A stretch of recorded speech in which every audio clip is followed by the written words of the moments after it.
Bom dia, a paz do Senhor. Vamos continuar falando de Jeremias. Hoje nós vamos dos capítulos 10 ao 14. E vamos abrindo já as nossas Bíblias no capítulo 10 de Jeremias. Ontem eu não consegui fazer a live, então eu vou precisar apertar um pouquinho. Estamos só em Jeremias, né? Não mistura com outros livros, então dá pra gente apertar um pouquinho. Então ontem era do capítulo 10 até o 13, então já coloquei o 14 também para fazer hoje. Então vou fazer a leitura de ontem, né? O comentário de ontem e mais um capítulo de hoje, e aí vou ajustando dia a dia, tá bom? Então hoje nós vamos comentar Jeremias de 10 ao 14. Vamos lá. No capítulo 10, o que acontece aqui? A fala do 10 é: não existe um Deus como o nosso Deus. Não existe um Deus como o nosso Senhor. Não há ninguém como Deus. E o profeta Jeremias aqui, ele vai falar sobre a questão dos ídolos, a vaidade dos ídolos, sobre a idolatria, em contraponto com um Deus vivo e verdadeiro. Então nós vamos ler aqui alguns versículos. Vamos ler um. Ouvi a palavra que o Senhor vos fala a vós, ó casa de Israel. Sabemos que aqui, embora o profeta fale ó casa de Israel, mas é o reino de Judá, que o reino de Israel não existia mais. E era, né, a parte do povo de Deus que tinha restado ali, o reino de Judá. Assim diz o Senhor: não aprendais o caminho dos pagãos, nem vos espanteis com os sinais do céu, porque com eles se atemorizam os pagãos, porque os costumes dos povos são vaidade. Cortam no bosque um madeiro, obra das mãos de artífice, com machado. Com a prata e com o ouro o enfeitam, com pregos e com martelo o firmam para que não se mova. Então, falando de idolatria, literalmente do povo fazendo os ídolos ali, as imagens, as esculturas. Eles são retos como a palmeira, porém não falam. Devem ser carregados, porque não conseguem andar. Não tenhais temor deles, porque nem podem fazer mal, nem têm poder para fazer o bem. E aí, o contraponto da idolatria, o contraponto desses ídolos que não fazem nada e não conseguem nem sequer se mover. O versículo 6 é maravilhoso, acompanhe na sua Bíblia. Não há ninguém semelhante a ti, ó Senhor. Grande és tu, e grande é o teu nome em poder. Então, o contraponto. Quem não te temerá a ti, ó Rei das Nações? Porque a ti é devido o temor, porque entre todos os sábios das nações e em todos os seus reinos não há ninguém semelhante a ti. Mas todos eles se embruteceram e tornaram-se loucos. Doutrina de vaidade é o madeiro. E aí que vai falando, fazendo esse contraponto, vai até o versículo 13, falando dos ídolos e de Deus, né? Olha só: tirarão prata estendida de Tarsis, ouro de Ufaz, trabalho do artífice, das mãos do fundidor. Fazem suas vestes de azul e de púrpura, obra de perito são todos eles.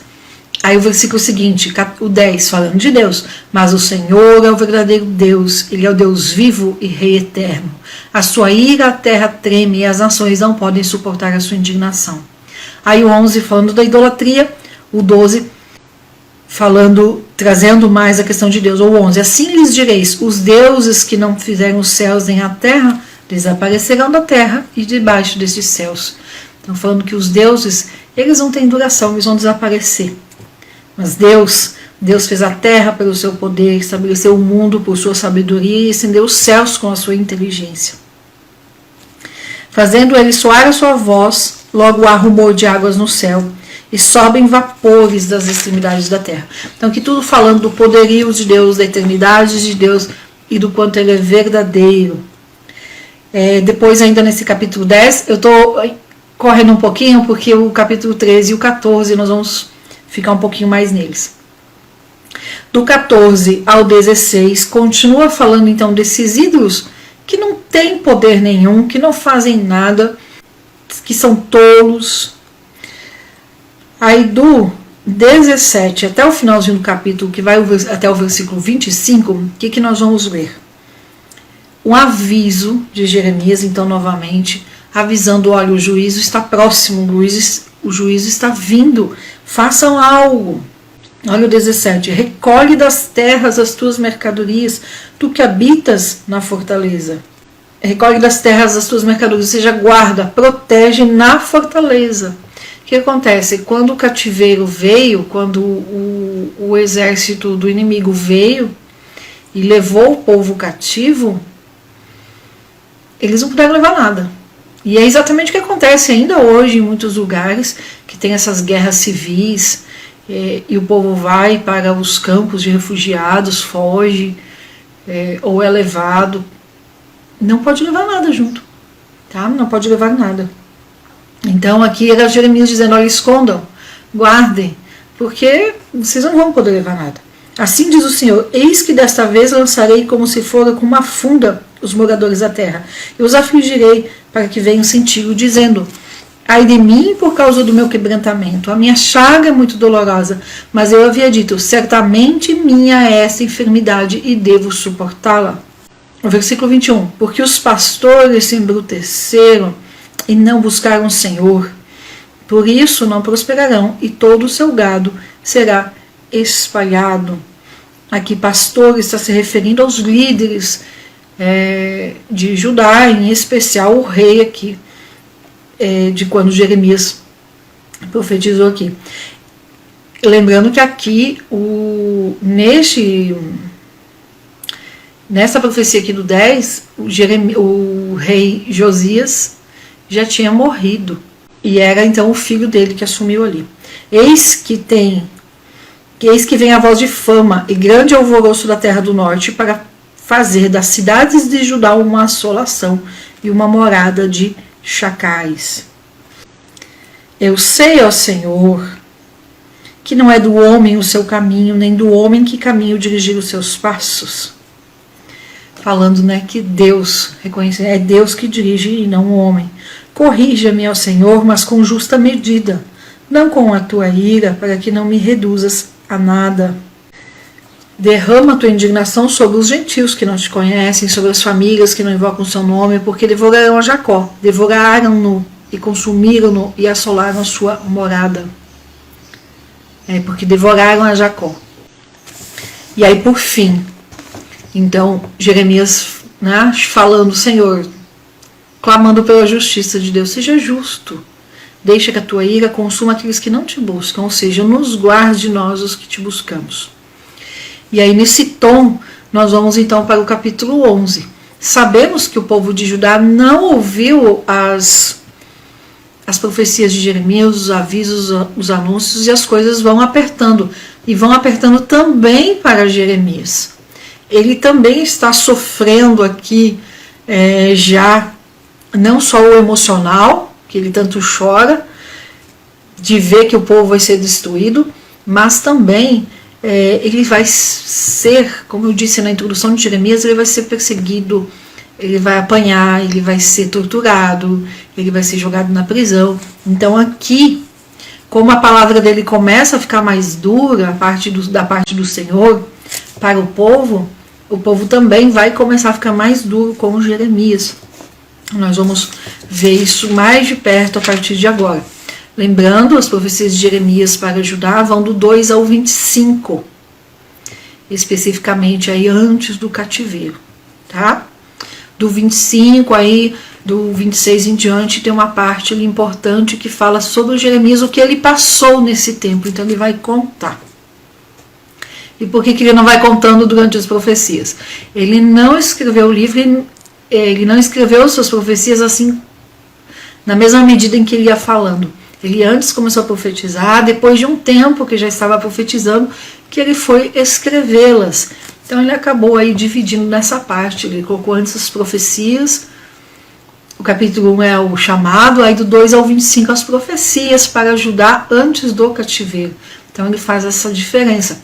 e depois lá no 26 em diante, ele vai falar um pouquinho então do sofrimento dele, o que ele passou nesse tempo. Então quando nós chegarmos lá, nós vamos ver que ele se refere aqui. E o sofrimento todo que ele passou. Embora, em alguns capítulos, ele escreve, né, tem alguns versículos ali falando do sofrimento dele, o quanto ele clamou, o quanto doía, dor física, o emocional ali influenciando no físico. Nós vamos ver isso aqui um pouquinho, mas com mais detalhes a partir do 26. Vamos então para o capítulo 11. O capítulo 11 nos fala então da aliança que Deus tinha com o seu povo e Judá quebrando a aliança. E aí o que acontece aqui no 11? Veja bem, muito parecido com a gente. O povo quebra a aliança com Deus, e esse quebrar é no sentido aqui de pecar, de desobedecer e de não fazer a sua parte. E nós precisamos ter um entendimento disso no seguinte: o povo quebra a aliança e depois no capítulo 12, no 13, eles vão falar assim, 12 e 13, cadê Deus que não cuidou da gente? E nós fazemos isso muitas vezes. Nós queremos a promessa de Deus, nós queremos a parte boa. Mas as promessas de Deus, elas são condicionais. Não 100%, mas quase todas. E aquelas que se referem a nós de forma individual, elas são condicionais. O que é esse condicionais? Depende de uma condição. Deus é fiel para cumprir a parte dele. Mas ele só cumpre a parte dele com a condição de que nós estejamos na obediência. Essa obediência é estar na posição que Deus quer para que a promessa se cumpra. Então Deus fala: Janaína, vou te usar em tal coisa. Tem uma condição para ele me usar. Se eu estou aí vivendo a vida de qualquer jeito, ele não vai cumprir essa parte. Porque eu não estou ali naquela posição de ser usada. Nós precisamos entender isso, porque o povo de Judá, eles quebraram a aliança com Deus e depois ficaram exigindo o cumprimento da promessa de Deus, que era cuidar do seu povo. E não é assim que funciona. É uma aliança, né? Como a aliança que está aqui. Não pode ter marca de quebra, não pode ter, né? Se quebrou, deixa de ser aliança. Se cortar, fizer qualquer coisa que deixa de ser aliança. A aliança é um ato contínuo. É um círculo contínuo, não tem início e fim.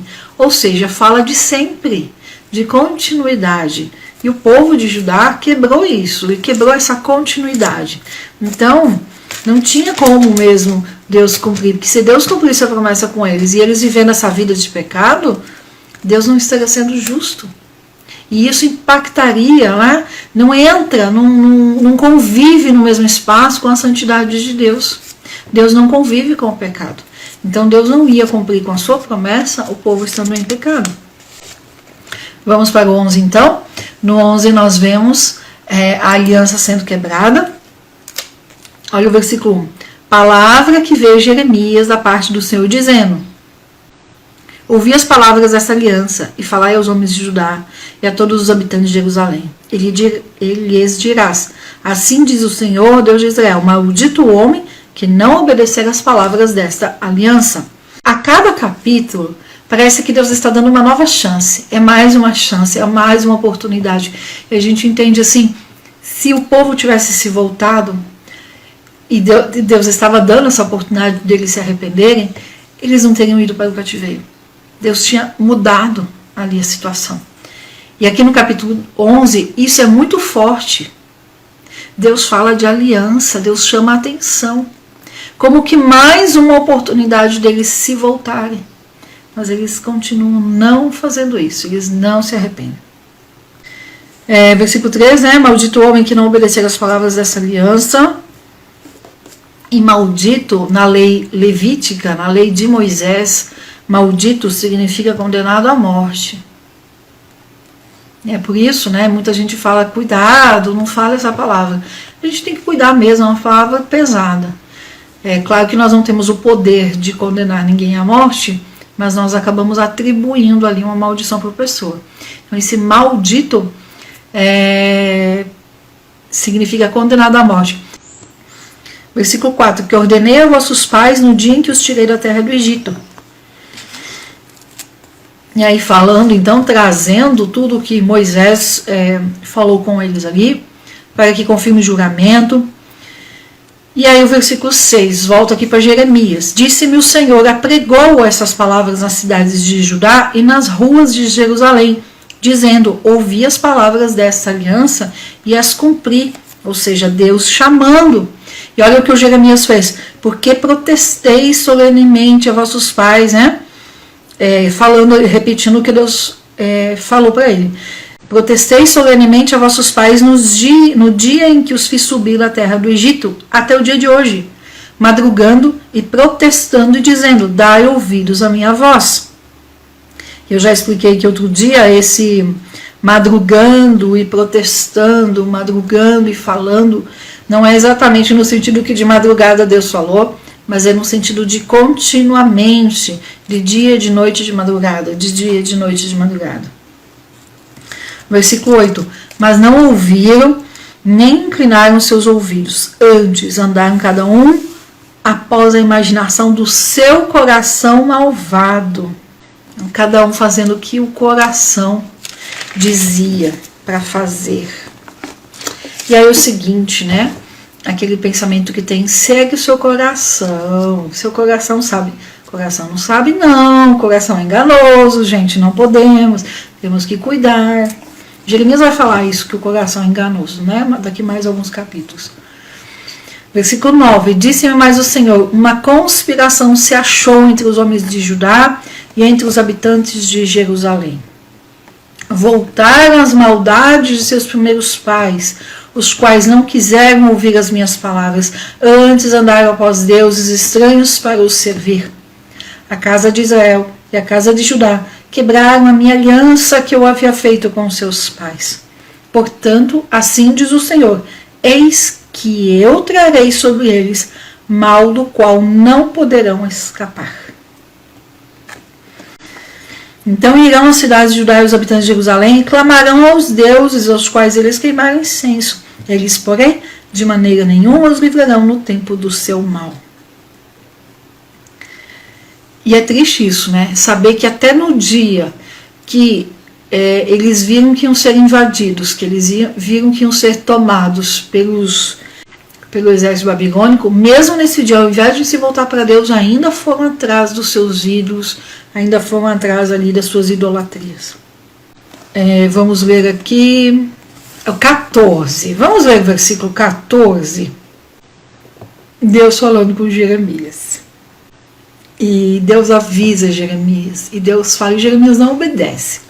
Mas esse não obedecer aqui de Jeremias, não é não obedecer no sentido de que ele pecou, mas é um sentido de não obedecer porque o seu coração realmente era muito sensível.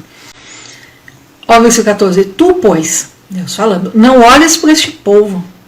Deus falando para Jeremias, não olhe por esse povo, chega, acabou. Não clame por eles, não perca tempo. Tu, pois, não ores por este povo, nem levantes por eles clamor e nem oração, porque eu não os ouvirei no dia em que sua aflição clamarem a mim. É claro que Deus ouve, mas aqui o não ouvirei é no sentido de não atenderei, não farei o que está pedindo. Que tem a minha amada que fazer na minha casa, visto como muitos nela cometem grande abominação e as carnes santas se desviaram de ti? Quando tu fazes o mal, então te regozijas. Deus falando novamente ali com o povo de Judá. E aí vamos ver aqui o que acontece, né? Versículo 18. O Senhor me fez saber. Então Deus mostrou a Jeremias. E eu o soube. Então me fizeste ver as suas ações. Jeremias falando com o povo. Olha, o que vocês estão querendo fazer, as ações de vocês, Deus me mostrou. Versículo 19. E eu era como um manso cordeiro que é levado à matança, e não sabia que maquinavam projetos contra mim, dizendo, destruamos a árvore com o seu fruto, e cortemo-la da terra dos viventes, e não haja mais memória do seu nome. Ou seja, eles haviam feito planos de matar Jeremias. Eu era como um manso cordeiro. Eu não sabia que maquinavam projetos contra mim. E eles estavam dizendo: vamos destruir a árvore com seu fruto, vamos cortar da terra dos viventes, e aí não vai ter mais nem memória do seu nome. Então Deus mostrou isso para Jeremias. Mas o Senhor dos Exércitos, que julga com justiça, que sonda os rins e o coração, que eu veja a tua vingança sobre eles, porque a ti expus a minha causa.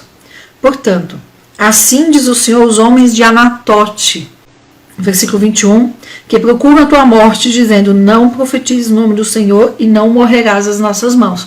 Ou seja, eles ameaçaram Jeremias, dizendo: não profetize mais em nome do Senhor, fica quieto. Se você fica quieto, se você se calar, você não vai morrer nas nossas mãos. Eis que eu os castigarei, os jovens serão mortos à espada, os seus filhos e as suas filhas de fome morrerão. Não ficará nem sequer um remanescente deles, porque eu trarei mal sobre os homens de Anatote no ano da sua visitação. Então, Anatote era o quê? A cidade de onde Jeremias veio.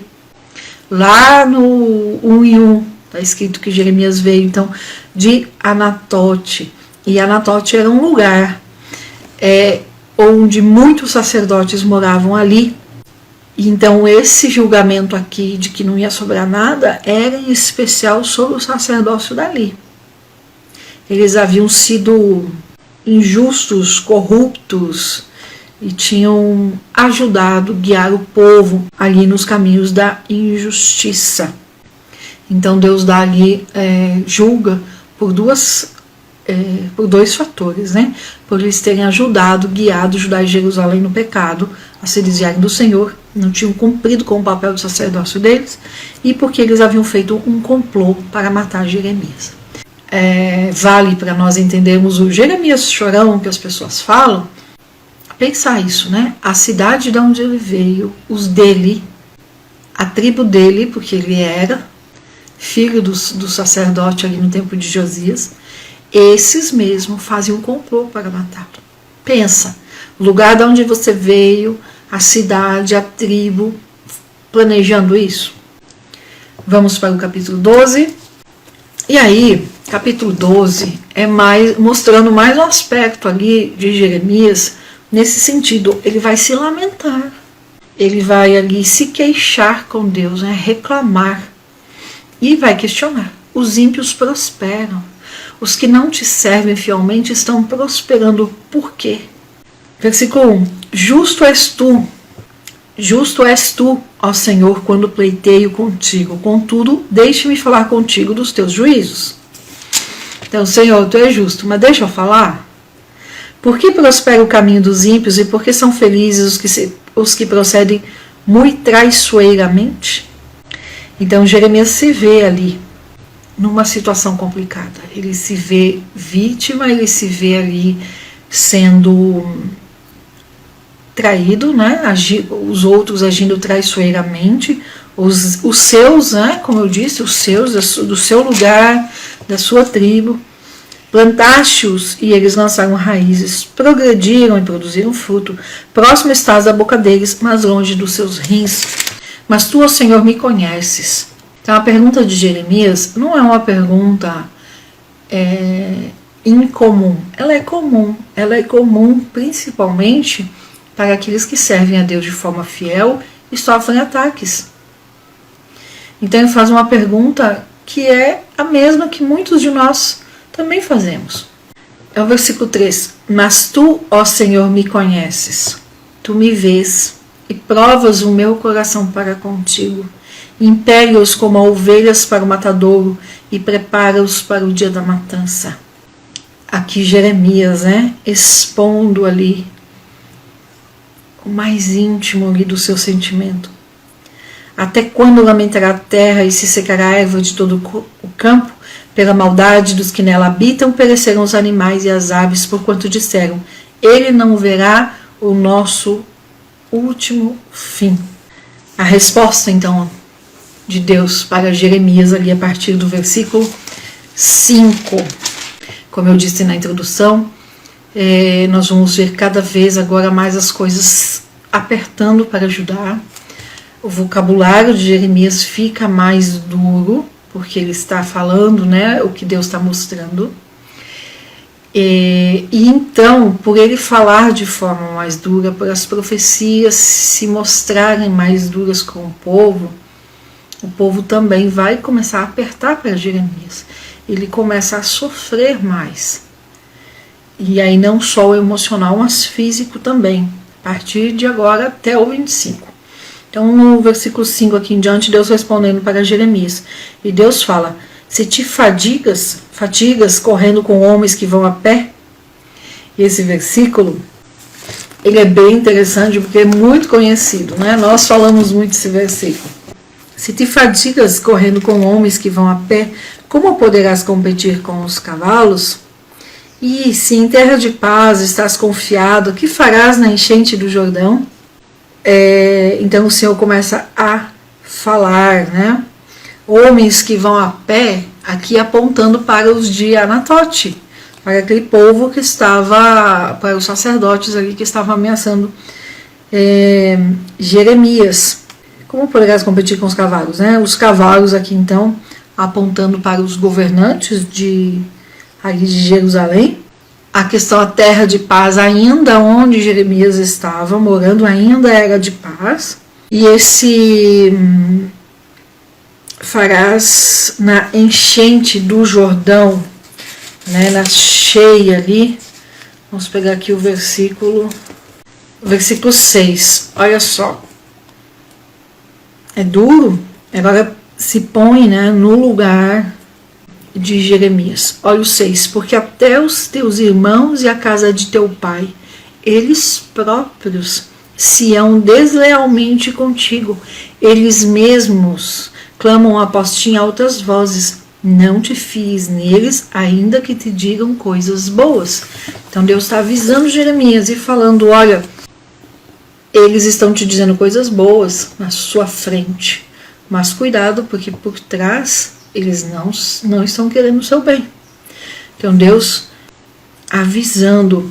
E por que Deus está mostrando então tudo isso, né? Trazendo isso para a gente aqui na palavra, para nos mostrar o tanto que Jeremias sofreu como pessoa, com a sua família, o tanto que tudo isso também, entre aspas, afligiu o coração de Deus. O quanto que homens, né, pecaminosos ali, o quanto que andarem em pecado transtorna ali o coração de Deus, no sentido de entristecer.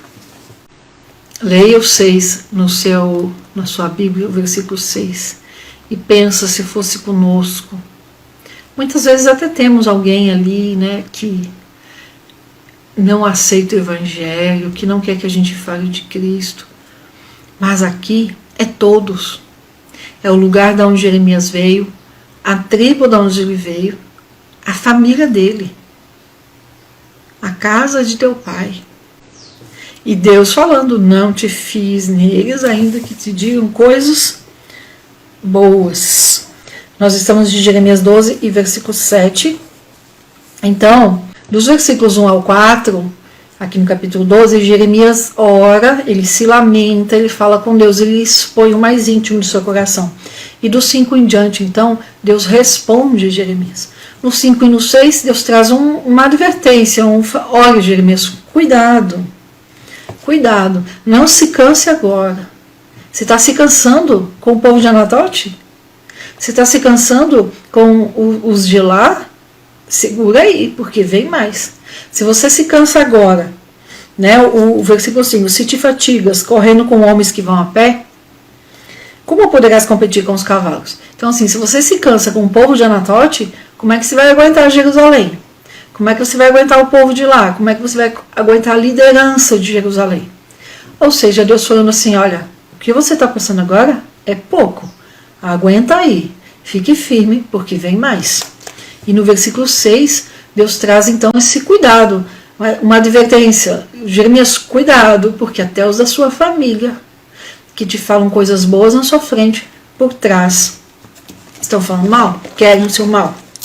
E aí Deus fala: deixei a minha casa, abandonei a minha herança, entreguei a amada da minha alma nas mãos dos seus inimigos.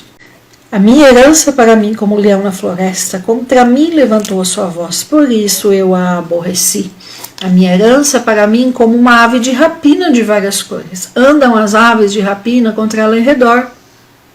Vinde, ajuntai-vos todos os animais do campo, vinde a devorá-la. Muitos pastores destruíram a minha vinha, pisaram o meu campo, tornaram em desolado deserto o meu campo desejado. Em assolação o tornaram, e a mim clama na sua desolação. Toda a terra foi assolada, porquanto não há ninguém que tome isso a peito. Vamos aqui, versículo 14.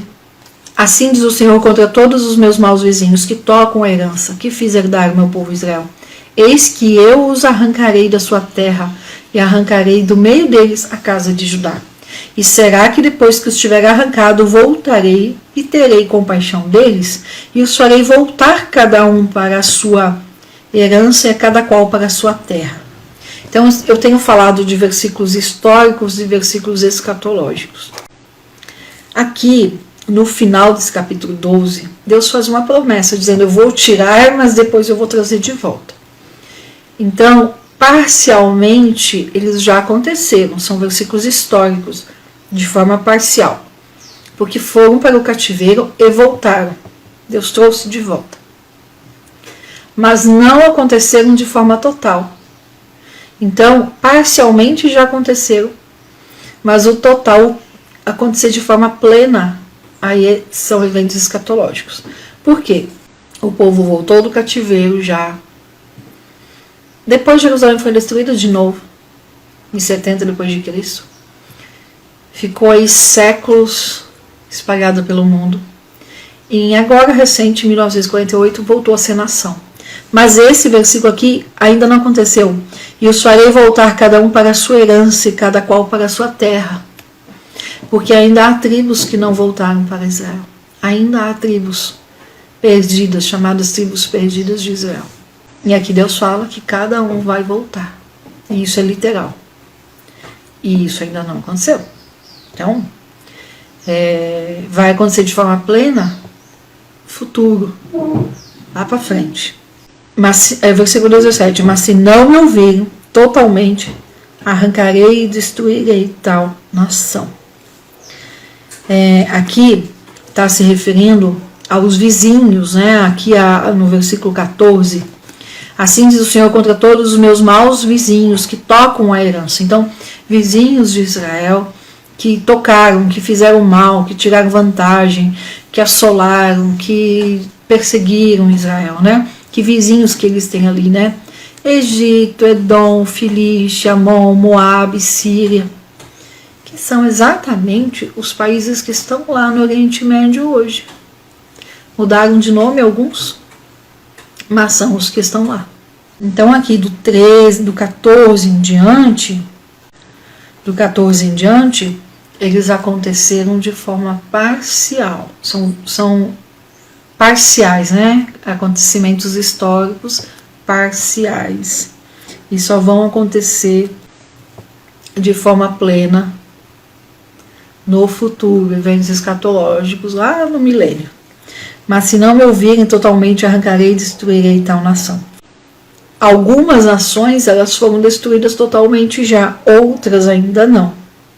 Então hoje, né, eu tento evitar de falar muito diretamente, porque aqui é um espaço público, mas é Jordânia, que é linda, né, um lugar lindo, histórico, mas é Jordânia, faz parte aqui dessas nações, Egito, Síria, ali Iraque, né? Tem vários lugares aí, toda essa parte ali da Palestina, todas essas áreas então vão ser mexidas daqui até o milênio.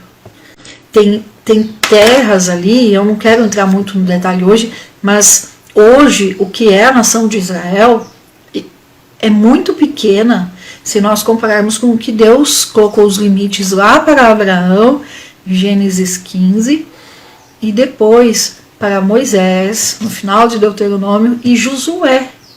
Então o que é hoje é muito menor a terra, a parte geográfica, do que é o que Deus estabeleceu. Essas nações aqui que eu citei, Síria ali principalmente, toda a parte da Palestina, são terras que pela Bíblia, pela palavra de Deus, pertencem a Israel. Só que ainda não estão hoje. Veja, a Síria inclusive é um país. Então, Deus está falando que, né, no futuro vai restabelecer, vai se tornar de novo Israel. Isso está para acontecer. Agora, como é que faz uma terra deixar de ser de alguém, né, de uma nação, e voltar para outra nação? Através de guerra. Amém? Eu não quero entrar muito aqui, porque nós teremos outros livros mais específicos sobre isso.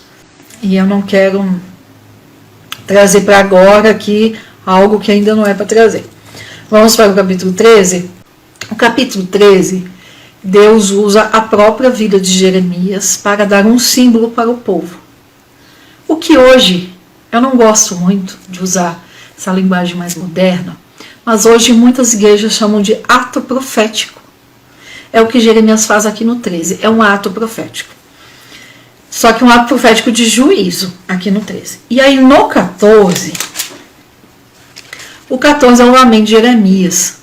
O 14 é Jeremias consciente do 13, do que vai acontecer com o 13, né? Porque o 13 Deus mostra ali, usa a vida dele para mostrar algo para o povo. E aí no 14 Jeremias então se lamenta, mesmo Deus dizendo já, alguns capítulos a gente leu, como nós acabamos de ler aqui no 12, Deus fala para Jeremias: não chore, não lamente, não ore por eles, porque eu não vou ouvi-lo, eu não vou atender. E aí a gente vê que mesmo assim Jeremias ora no 12. Então agora no 13 e o 14 eles devem ser lidos juntos, para ter um entendimento melhor, tá bom? Então, muitos estudiosos dizem que essa questão do cinto não aconteceu de fato, que é uma visão que Deus deu. Mas, no meu entendimento e nos estudiosos que eu concordo, assim, sigo, né? Aconteceu sim, tá? Deus usou algo na vida de Jeremias para mostrar ao povo, para falar. Veja, e Jeremias estava profetizando. Chega uma hora que assim, ele começa a usar coisas físicas, coisas da vida dele, né? Deus usa as coisas na vida de Jeremias para mostrar ao povo. Como é muito, acontece isso agora, Deus deixa algo acontecer na vida de alguém para falar, para poder falar de Deus, do amor de Deus para os outros ao redor. Muitas vezes a gente chama Jeremias de chorão como de uma forma pejorativa, como se, chorão, como se ele chorasse por qualquer coisa. Mas pensa, Jeremias profetizou e ele viu as profecias dele se cumprirem. Quando ele profetizava e Deus falava que ia trazer o juízo, ia trazer o cativeiro, ele sabia que isso estava próximo de acontecer. Pensa a gente avisar, olha, você vai ser preso. E aí a pessoa não escuta. E daí você vê a pessoa sendo presa. Então, ele chora, não é porque ele chora por qualquer coisa. É porque ele tinha esse coração sensível, mas principalmente porque ele via que estava para acontecer logo, diferente de outros profetas que profetizaram e não sabiam muito bem quando ia acontecer, ou não viram acontecer. Jeremias viu acontecer. Igual aqui no capítulo que nós acabamos de ler no 12, Deus fala, cuidado com a sua família, cuidado com a casa de seu pai, ou seja, possivelmente irmãos, primos, cuidado, na frente eles te falam uma coisa, por trás é outra. Aí Deus fala, né? Isso foi aqui no 5 e no 6. Aí no final, aí depois Deus fala, né? Que vai, olha só, no 6 Deus fala os teus irmãos e a casa de teu pai. Aí depois Deus fala assim, que vai acabar com esse povo. Vai destruir. Imagina então, você vê a sua cidade, o seu vilarejo, né, Anatote, te traindo, os sacerdotes fazendo conspiração contra você, que era justamente quem tinha que apoiá-lo. Aí você vê os da casa do seu pai falando mal de você nas costas, mancomunando, como a gente fala, armando ações para, né, destruir Jeremias. E você já fica apavorado, porque são os seus. Aí depois Deus vem e fala, eu vou destruir tudo, eu vou destruí-los. Pensa como estava Jeremias. Então, tem vezes que só de ler, a gente não pega tanto esse sofrimento dele. Mas quando a gente se põe no lugar, né, tenta se colocar um pouco ali no lugar, a gente percebe que realmente o negócio foi muito difícil. Então vamos aqui no 13. Então o 13 é o capítulo do cinto de linho. Assim me disse o Senhor, vai e compra um cinto de linho e põe-no sobre os teus ombros, mas não o metas na água. Esse cinto de linho, né, ele era o cinto de linho usado pelos sacerdotes. Então aponta aqui, em primeiro lugar, para os sacerdotes. Uma fala, uma simbologia para os sacerdotes. E comprei o cinto, conforme a palavra do Senhor, eu pus sobre os meus lombos. Versículo 4. Toma o cinto que compraste, traze sobre os teus lombos e levanta-te. Vai ao Eufrates e esconde-o ali na fenda de uma rocha. E fui e escondi-o junto ao Eufrates, como o Senhor me havia ordenado. Tem alguns pontos aqui que os próprios estudiosos não entram num acordo. E faz parte, né? Faz parte porque não tinha esse mapa. Algumas expressões aí elas ficam um pouquinho confusas quando nós queremos ir ao pé da letra. Por que eu estou falando isso? O rio Eufrates ficava a uns 600 quilômetros daqui onde Jeremias estava. Muitos dizem, imagina, ele não foi até lá. Ele mandou esses 600 quilômetros. Não. Eufrates é um riozinho aí, perto de um outro nome de um riozinho.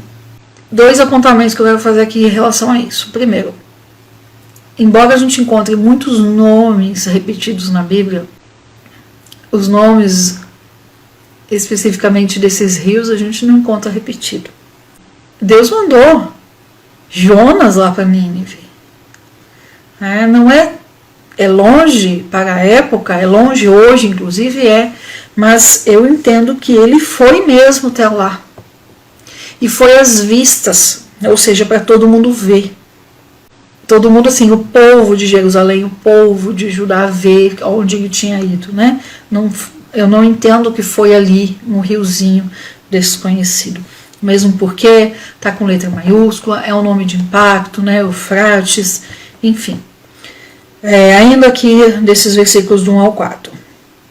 Deus falou, vai e compra o cinto e põe sobre os teus ombros. Ele foi, comprou o cinto e põe sobre os seus ombros. Comprei o cinto, né? Ele fala, pus sobre os meus ombros. Então não é um cinto de linho comum, é um cinto de linho usado pelos sacerdotes. É ornamentado, bonito, caro. O versículo 3 fala assim, então veio para mim pela segunda vez a palavra do Senhor dizendo. Esse pela segunda vez dá a entender que entre os versículos 2, Jeremias usando o cinto, e o 3, tinha se passado ali algum tempo, tá? Que não foi assim imediato. Então ele ficou um tempo usando o cinto. Então as pessoas viram ele usando o cinto e ele podia usar o cinto. Lembrando que nessa época, né, os sacerdotes tinham suas roupas específicas, o povo, entre aspas, comum, tinha suas roupas específicas. Jeremias podia usar o cinto sacerdotal porque ele era de família sacerdotal. Jeremias era filho do sumo sacerdote da época, do Ilquias, tá? Então ele podia usar, ele era de família sacerdotal. E aí Deus fala então, né? Veio pela segunda vez, toma o cinto que tu compraste, traze sobre os teus ombros. Esse sobre os teus ombros, gente, é a expressão ali, mas onde se usa cinto? Na cintura, né?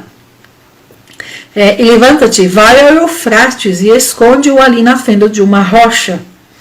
Jeremias então faz essa viagem, que eu creio que foi lá no rio Eufrates mesmo, lembrando que o rio Eufrates ficava aí 600 quilômetros, pouco mais, pouco menos de Jerusalém, e o rio Eufrates era o obstáculo, vamos dizer assim, era o limite ali do Império Babilônico. do limite do império não, para o império babilônico vir. Fazia parte da rota do exército, tá? Nós já vamos entender o porquê isso. Fui, pois, eu escondi junto ao Eufrates, como o Senhor me havia ordenado. E aconteceu que ao cabo de muitos dias me disse o Senhor, levanta-te, vai até o Eufrates, toma dali o cinto que te mandei esconder ali. E esse muitos dias também não fala quanto tempo, tá? Não fala quanto tempo, mas aqui já está bem próximo do dia do ataque para Jerusalém. Então fui ao Eufrates e cavei, tomei o cinto do lugar onde tinha escondido. E eis que o cinto tinha apodrecido e para nada mais prestava. Então, um cinto ornamentado, um cinto que dava para ver de longe. Esse cinto, então, havia apodrecido. Então veio a minha palavra do Senhor dizendo, assim diz o Senhor, do mesmo modo farei apodrecer a soberba de Judá e a muita soberba de Jerusalém. Este povo, então o cinto era um símbolo do que Deus ia fazer, com algo específico, com a soberba, com o orgulho. Agora veja, se o cinto era um símbolo ligado aos sacerdotes, então era o povo orgulhoso dos seus sacerdotes, dizendo, não, os nossos sacerdotes. E aí Deus fala que vou fazer apodrecer esse orgulho disso. Este povo maligno que se recusa a ouvir as minhas palavras, que andam nas imaginações do seu coração e anda após deuses alheios para o servir e para prostrar-se perante eles, deverá ser como este cinto, que para nada mais presta. Porque assim como o cinto está ligado aos ombros do homem,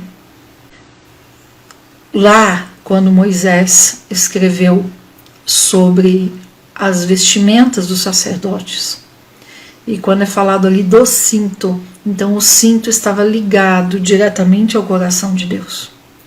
Era um símbolo para o sacerdote lembrar, toda vez que olhasse o cinto, de que ele estava ligado diretamente ao coração de Deus.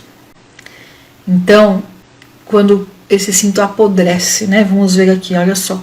Porque assim como o cinto está ligado aos ombros do homem, assim eu liguei a mim, a casa de Israel e toda a casa de Judá, diz o Senhor, para que me fossem por povo e por nome e por louvor e por honra. Mas eles não quiseram escutar. Jeremias usou esse cinto o tempo suficiente para que o povo visse ele usando o cinto. Aí ele vai para Eufrates, para o rio Eufrates, volta sem o cinto. Certamente que as pessoas perguntaram, cadê o seu cinto? E ele deve ter falado, tá lá, Deus me mandou colocar lá. Aí depois Deus manda ir buscar, ele vai buscar e traz, podre. E as pessoas veem também o cinto ali, podre. E aí Deus fala, diz-lhes pois essa palavra. Então, do 8 ao 11, Deus está explicando para Jeremias o que simboliza o cinto. Para Jeremias. Agora do 12, Deus então manda dizer para o povo, diz-lhes essa palavra. Todo odre se encherá de vinho e eles se dirão, não sabemos, porventura, que todo odre se encherá de vinho? Mas tu diz-lhes, assim diz o Senhor, eis que eu encherei de embriaguez todos os moradores desta terra. E aí Deus vai começar a falar aqui. O 15, escutai e inclinai os vossos ouvidos, não vos ensoberbeçais, porque o Senhor falou. Dai glória ao Senhor vosso Deus, antes que venham as trevas. Deus, de novo, dando mais uma oportunidade. Mas, o 17, acompanha aí na sua Bíblia. Mas se isto não ouvirdes, em segredo chorai a minha alma por causa da vossa soberba, e chorando amargamente se desfarão os meus olhos em lágrimas, porquanto o rebanho do Senhor foi levado cativo. Então, do versículo 12 até o 16, até o 14, Deus falando. Aqui, no 16, o 17, Jeremias falando. Jeremias falando, se voltem, deem glória a Deus, se arrependem, porque se vocês não derem ouvidos, eu vou chorar. A minha alma chorará. os meus olhos vão se desfazer de lágrimas, porque o povo do Senhor será levado cativo, foi levado. E aqui Deus continua falando, então, sobre o que vai acontecer no cativeiro, e tudo falando com base no símbolo do cinto. Versículo 22, quando disseres em teu coração, por que me sobrevieram estas coisas? Lembra que eu falei, o povo peca, mas na hora da promessa ele quer a promessa cumprida? Aí exigem, Senhor, e a minha parte na promessa? É exatamente o que acontece aqui. Por que me sobrevieram estas coisas? Eles vão questionar isso no coração. Aí Deus fala, pela multidão das tuas maldades foram descobertas as tuas saias e ficaram nus os teus calcanhares. Descobertas as saias e descalço, né, nos calcanhares, sem sapato, é símbolo do quê? De escravidão. Na escravidão, o escravo não tem calçado, o escravo não tem roupas o suficientes para se cobrir. Então Deus aqui simbolicamente falando que eles seriam levados cativos, que eles seriam levados escravos. Poderá o etíope mudar a sua pele? E nós sabemos a cor da pele do etíope? Ou o leopardo as suas manchas? Neste caso também vós podereis fazer o bem, estando habituados a fazer o mal, pelo que os espalharei como restolho, restolho que passa com o vento do deserto. O que é restolho? Quando separa, né, quando colhe o trigo, fica o grãozinho do trigo vai para a colheitadeira, e do resto, né, fica ali aquela palha do trigo que não serve para nada, a não ser para fazer sujeira. Essa palhinha do trigo, o trigo já é pequenininho, né? Então fica uma palhinha, como que uma casquinha ali. Isso aí é chamado isso aí é o restolho. Não serve para nada, nada, nada de nada. Outras cascas de outras frutas, de outras sementes, de outras coisas, servem para várias coisas, são usadas, mas o do trigo não serve para nada. É chamado de restolho. E Deus está falando, eu vou espalhar vocês igual você espalha o restolho. O restolho não precisa nem de vento, de tão leve e pequeno que ele é. Esta é a sua sorte, a porção das tuas medidas da minha parte, diz o Senhor, porque te esqueceste de mim e confiaste na mentira. Assim também eu descobrirei as tuas saias até o seu rosto e aparecerá a tua vergonha. Eu vi os teus adultérios. Então Deus está falando aqui de adultérios, não é um adultério de homem e mulher. Esse adultério aqui é no sentido de idolatria. É o povo pecando contra Deus. E a tua execrável fornicação sobre as colinas. No mesmo campo ouvi as tuas abominações. Ai de ti, Jerusalém, não te purificarás? Até quando ainda? Deus questionando, até quando? Até quando? Eu estou avisando, eu estou chamando e nada. E nada. Deu para entender um pouquinho mais o 13? Então o capítulo 13 é essa questão do símbolo. Deus manda Jeremias fazer, assim como Oséias. Oséias, Deus mandou ele ir lá e pegar uma mulher de prostituição para ele, e era um símbolo para Israel. Aqui com Jeremias a mesma coisa no cinto, mas o cinto simbolizando ali a questão do sacerdócio, então tem um peso maior ainda, falando do orgulho dos sacerdotes, do povo que tinha esse orgulho, essa soberba, e que ela vai ser moída. E assim foi. O povo foi sem nada para o cativeiro. Como diz aqui, ficaram descalços, sem roupas para se cobrir, né? Sem as saias. Ficaram ali realmente numa situação muito difícil. Voltaram sem nada. Foram para o cativeiro. E lá no cativeiro, então, Deus moeu esse orgulho. Deus moeu esse orgulho lá no cativeiro. Lá eles dobraram o pescoço, né? Porque o orgulhoso, a Bíblia fala que tem isso aqui, dura cerviz. Cerviz é essa parte óssea que nós temos aqui, que são vários ossos, né? Que liga a nossa cabeça à nossa coluna cervical, né? O cerviz vem de cervical. Então o dura cerviz é que tem isso aqui duro, não dobra. Quando a Bíblia fala de dura cerviz, é cabeça reta, não abaixa a cabeça, ou seja, não se humilha, não se dispõe, não se submete. Então o soberbo orgulhoso tem dura cerviz, é erguido. E nós precisamos aprender, né? Tanto simbolicamente abaixar a cabeça, mas principalmente o nosso espírito, o nosso coração, abaixar a cabeça, ser humilde. No 13, Deus usa esse símbolo do cinto para Jeremias, explica para Jeremias ali, do 8 ao 11, Deus explica em particular para Jeremias, e aí depois no 12, Deus fala, vai lá e fala para o povo tal coisa. E aí explica ali toda a simbologia do cinto e tudo que Deus vai fazer para com o povo. Aí no 14 nós vamos encontrar então o lamento de Jeremias. Claro, Deus continua falando, mas é mais o lamento, a tristeza dele em ver tudo que vai acontecer e que o povo não se arrepende.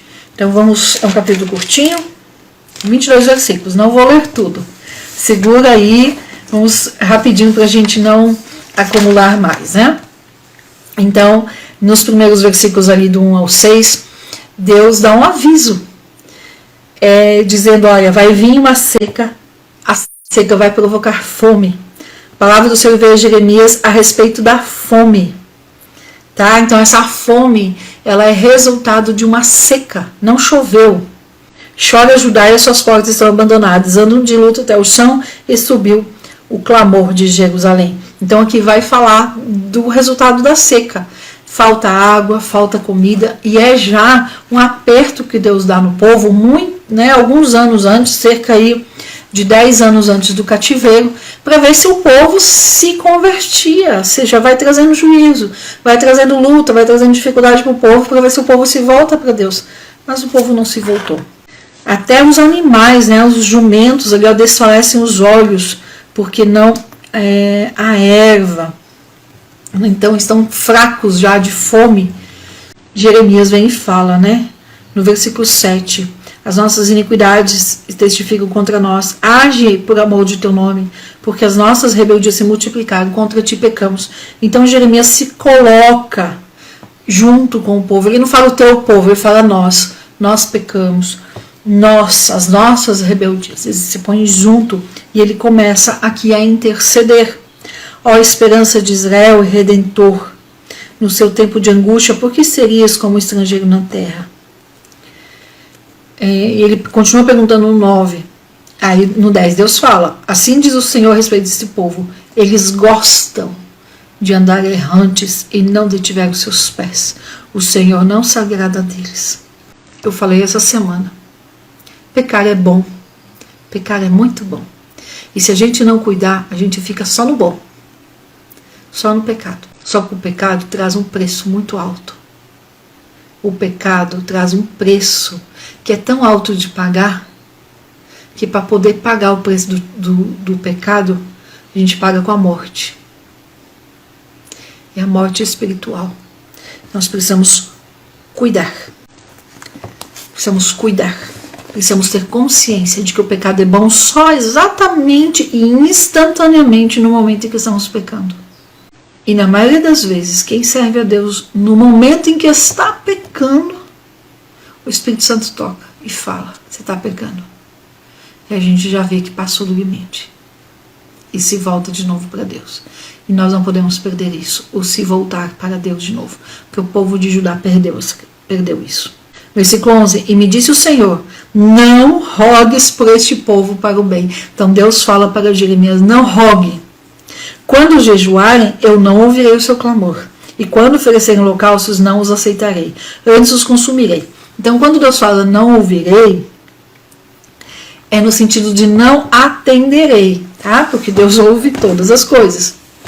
Então, disse eu, Senhor Deus, eis que os profetas lhes dizem, não vereis espada, nem tereis fome, mas antes vos darei paz verdadeira neste lugar.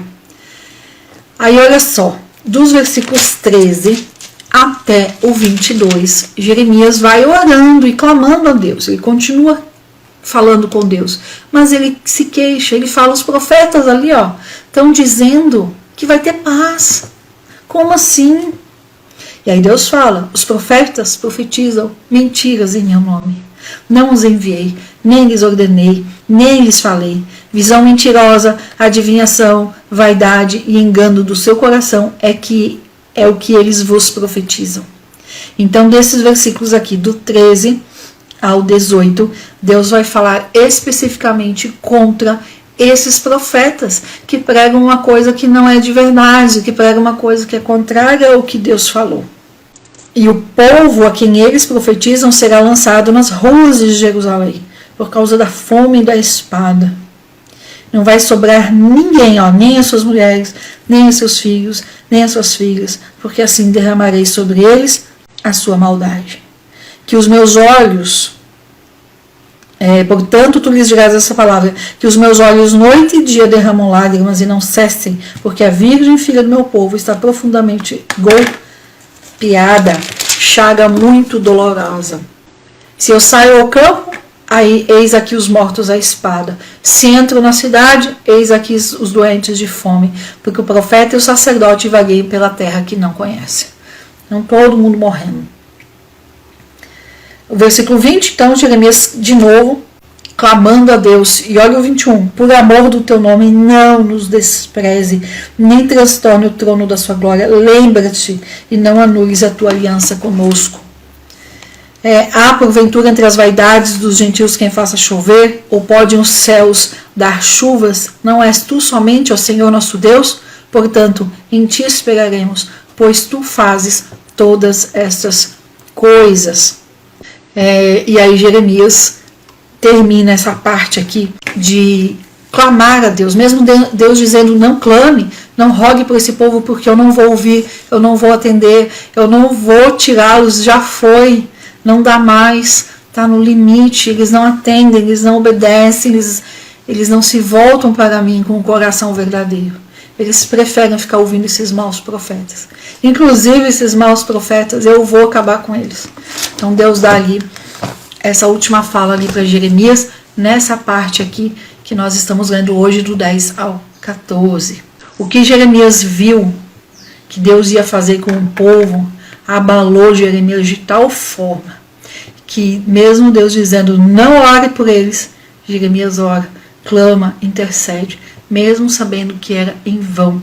Mas eu penso que Jeremias ali no seu coração sensível bateu um desespero de ver o quanto que o povo ia sofrer. E nesse desespero ele clamou a Deus. E é exatamente isso que hoje eu chamo, né? Vamos pedir a Deus que nos dê esse coração sensível como o de Jeremias. Muitas vezes a gente vê alguém sofrendo e fala, tá bom, deixa sofrer. A gente não fala isso, deixa sofrer. Pediu, plantou, agora está colhendo. Jeremias viu o seu povo, que plantou o pecado e agora ia colher juízo. Mesmo assim, ele não disse, deixa esse povo, não. Mesmo assim, ele foi lá, Senhor, e intercedeu. Mesmo assim, ele foi e clamou pelo povo. E a oração, ela antes de ter, né, o cenário, as coisas mudadas, ela muda o nosso coração. Então Jeremias, o quanto mais se expunha para Deus, mais íntimo de Deus ele se tornava. E é nesse sentido que nós devemos orar, para buscar conhecer mais a Deus, mostrar também o nosso coração e nos aprofundarmos em intimidade com Deus.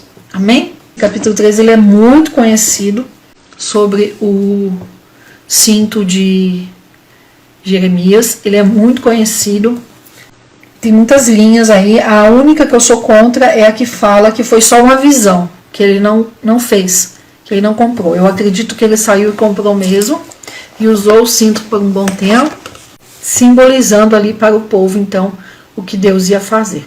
Até mesmo o fato do cinto sair de Jerusalém e ser colocado lá no Eufrates, até nesse ponto Deus mostrando, olha, vocês vão ser levados cativeiros lá para o outro lado.